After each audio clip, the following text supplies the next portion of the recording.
باطل کو باطل نہ کہنا، تو سامنے وہ غلط بات کر رہا ہے، کہنا کہ خاموش رہو، اس کا دل داری نہ کرو، یہ رحمت اللہ میں آتا ہے یہ بات کہ سامنے کوئی بات آدمی غلط کر رہا ہے، باطل کی سپورٹ کر رہا ہے، حمایت کر رہا ہے، ہم کہتے ہیں خاموش رہو، میرے رحمت داری کے خلاف ہے، بس پھر اپنے بات پر سمجھے میرے کو کچھ نہ کچھ کہتا کرتا ہے اس کو اس بارے میں کوئی بتا کہتے ہیں کوئی غلط بات کر رہا تو کیا ہم اس لیے کہ اس کی دل آزاری ہوگی چپ رہے ہیں، اس کو کہیں نا کہ آپ کی بات غلط ہے، خاموش رہے بھائی بات خاموش رہیں.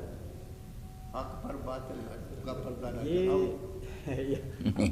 سنیں نا حق اور باطل جو ہے نا یہ تو ایسی چیزیں ہیں ملایا نہیں جا سکتا. ایک مسلمان کا تو کام ہی یہ ہے کہ وہ حق کو حق کہے اور باطل کو باطل کہے.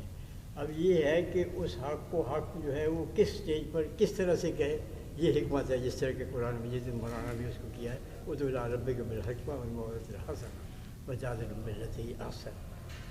یعنی آپ اگر مجھ سے لڑنا ہے تو آپ لاٹھی سے نہیں لڑ سکتے. یہ حق کا جو ہے ہر زمانے میں، ہر دور میں، ہر مرحلے میں اس کے کہنے کا طریقہ، اس کو جتانے کا طریقہ، اس کی طرف دعوت دینے کے طریقے میں اختلاف ہو سکتا ہے، لیکن حق کو حق ہی کہیں گے چاہے کوئی بھی حالت ہو. حق کو باطل نہیں کہہ سکتے، باطل کو حق نہیں کہہ سکتے.